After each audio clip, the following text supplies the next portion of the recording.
What's up, my people? Welcome back to Vertical Football. Welcome back to another episode of 5 Things We Learned. Grimsby Town versus Manchester United. 2-2 at the end of full time. And whatever we paid the penalty, it doesn't really make much sense. But it's just the fact that Manchester United rightly were knocked out of the Carabao Cup.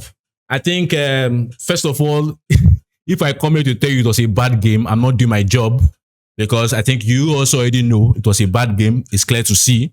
So I feel we all see it's a bad game. We all know why it's a bad game.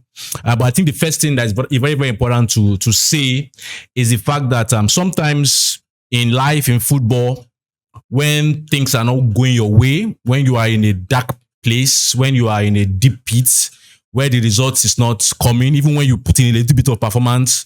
I think what you should just do as a person, as a team, is still maintain the passion, the desire, the ambition for every game. And I felt that we did not have passion in this game.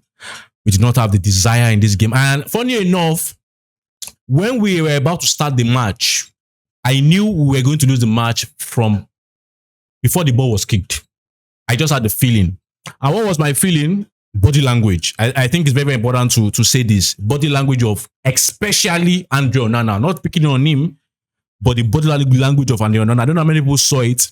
But when you see somebody about to play the game in the tunnel and his first disposition is it's like this in the tunnel. Yeah, it might look like does that mean much? But I could just get that vibe before starting the game that it's going to be a long game. I saw the body language of all other players when they came out from the tunnel, and I just had the feeling it's one of those nights because whenever you play cup competitions, even Sir Alex Ferguson will say this: is talent is good, talent is very important. You have the talent on paper. Clearly, you are more talented than Grimsby Town players, but you have to understand that there is a fire in these clubs when you come to their home, especially, and when they are playing in a cup competition. For them, it's like they will want to give you their all, and when you come out like that, with that kind of body language, not only on Andre Onana, but it was the first person I saw, I was like, it's going to be a long night. And then when I saw that players coming out, and then when I now saw the first minute of the game, I knew this is going to be a long night. And as well, it was a very, very long night. We deserve to lose clearly. Clearly, we deserve to lose. I felt we shouldn't even have played the penalties. To be very honest with you, we should have just given Grimsby time because I feel they deserve it. There was no passion for us, no ambition, no desire. I think that's the first point. And I think based on the no passion, no desire, no ambition, I think everybody in the club needs to look at themselves tonight. I think in the dressing room, don't say anything. Everybody go with the bus in the plane, don't say anything. In the train, don't say anything. Just stay with your thoughts. If I was the manager tonight, I wouldn't be saying anything to anybody. Stay with your thoughts. You know, you can talk about system or no system, but the fact is, are you doing all that you can as an individual? Are you doing all that you can as an individual? Some of these guys were players who were clamoring after last match that they should be played. Yeah, I understand it's a bit of rustiness, but what we saw today for most part of the game wasn't rustiness. It's something mental. When they don't get it right here, it will not come out. Your football is first mental. This is the first footballing tool. When you're not right up there, when you're not ready, when you're not switched on, this is what you see. So, guys, the second thing I want to say in this game is the fact that I believe, and I think if you watch our preview, one of our preview matches that we did, that I think the one before Fulham match, I said something when I was on the show that all I need as a Manchester United coach, if I was a manager, is one mistake from Andre Onana to say goodbye to him. I feel, and today, I believe marked, in my opinion, if I was the manager, marked the end of certain Manchester United players' career. And I feel I will start those that I can ship out this window. I will ship them out. That I'll mention the players, and those that I believe I will ship out in January and the summer they should go. And I just have 3 players from this game that I believe this game marks the end of the United career. First of all, is who I've mentioned earlier, Andre Onana. I sat down during the game and I analyzed what exactly can I say Andre Onana is good at. Let me even say, okay, I want to say, okay, this guy, maybe he's not good here, but he's good here. And I sat and I found out that he's good in nothing. Nothing. And I feel which I think I'm going to do an episode on that very soon about the fact that Manchester United, the players, the fans are trapped of media circus. And I feel we need to handle the media better. But that's a different discussion. In the sense of, I believe this match should end the career of Andrew Onana at Manchester United. I feel if I'm the manager, I've said it before in one of the episodes, I either use Eaton or I use Bayindel. Or if I get Lemons, if the negotiation goes and I get Lemons, I use Lemons and Bayindel and Eaton and rotate among them. Whoever is willing to get that position is up for grabs. But I feel this should be the end of Andrew Onana's career at Manchester United. There's nothing you want to say. There's no hope there. There's no a player. It's not a player you can say, let's just see whether there's no hope there. The guy is not a goalkeeper. I've said it before. He's not a goalkeeper. This is not what a goalkeeper looks like. Second player, is Manuel Gatti. This is the end of his United career. If I've been honest with ourselves, I believe he should be let go. Manuel Gatti looks terrible every time you look at him. And this is a player that I liked. This is a player that, when I saw him in Sporting then, I was like, this is a player that could actually work. I like the way he was. But funny enough, he's not it. Maybe at another club, he can be good. But at Manchester United, we have to answer up and say it was a bad move getting him. This is a terrible, absolutely terrible player every time you see him. And I feel that should be the end. The third person, quickly, I feel is Diego Dalot. Dalot should go. I feel Dalot, in my opinion, if Dalot could be a better footballer the way he has other activities on the pitch, like shaking hands, like walking, if he could just apply it to his footballing game and the concentration, I feel he would be a better player. We all thought we've seen a good side of Dalot when that was, I think, after the season where we won the FA Cup that made Amorim and that made the Hag stay. We all felt okay because Dalot was one of the best players in that season. That was the season before the Hag was sacked. But I think from that it has been downhill. So I feel these three players, Onana, Ugarte, but Dalot this match should just be the end. I think it's the final nail in whatever you are putting them in, and this should be the end of their United career. It's not going to work if you are being honest with ourselves. Thirdly, I feel, we can talk about, I don't feel this game was a game of the basic structure of the team in terms of basic formation of 3-4-3. I don't think anybody that watches it looks at it. I think it's, as I said earlier, it's more about no passion, no desire. But I felt at certain moments of the game, I kept asking myself, why is our rest defense this bad? Why is our rest defense this bad? Where is Dalot? Where is Dalot in the first half? Why was Dalot too far, creating a very big goal, between the sideline and Fredrickson, the academy boy? That guy was exposed too much. I'm even surprised he started that match. He shouldn't have started.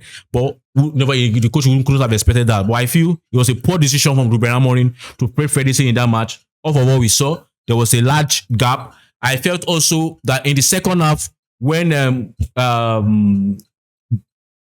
Delete was there, I felt Delete was too forward, sometimes in central places, and there was a hole there. And I felt we literally, that's why I have a player I have to praise that really surprised me. And I was like, this is what I want to see. You might not be the best of players, but if you put your heart and your mind to something, it works. And that person's Harry Maguire, because Harry Maguire for me is not he's not a defender that is good in transition moments when teams are on the transition, And Harry Maguire had a lot of situations where he had to run his life. And it's against Grimsby, but that desire, that passion to want to run and even make sure to win the ball or cause a throw-in or just, find a way to keep us in the game, I have to give him kudos. And I felt the defensive structure, in the transition was terrible. I don't want to, I hope it's not a tactics. I hope it's just players being not following instructions. I just hope it's that. But if that's a tactics, I think then we have to start questioning ourselves, because I feel that defensive structure, that rest defense was shambolic. It's meant to be 3v3. And even though you're having situations where you are eager, even before the second goal of Grimsby, I saw those positions and I was like, what are we actually doing on the defensive structure? But I want to say kudos to Harry Maguire. Even though I shouldn't be giving kudos to any player in this game, but I think that ability on the attacking defensive transition, as him being sometimes even isolated, the work he did there was amazing. I feel The fourth thing is crazy how from the first game I think against Arsenal, which they played well. We have to be very honest ourselves. But I feel the coaching staff needs to look at themselves in the mirror. The players have to look at themselves in the mirror. The board, everybody in the club needs to look at themselves in the mirror. The fitness guy. How can we come from such a performance against Arsenal down to this level? I think we have to be honest ourselves. There's something wrong and it has to be fixed as soon as possible. This is just 3 games in. There could be a turnaround. If everybody does, there needs to be an awakening moment. There needs to be an awakening moment. And I feel this game should be an awakening moment. This game was beyond everything terrible. Beyond everything terrible. Funny enough, I even developed a fever watching this game because this is what you don't want to watch. I have to do 5 things. That's why I watched the game. At some point, if I wasn't on duty for 5 things, I would not watch it. I would just off it after maybe first 30 minutes. It was terrible on all sides. Misplaced passes, lack of concentration. It was beyond everyday terrible.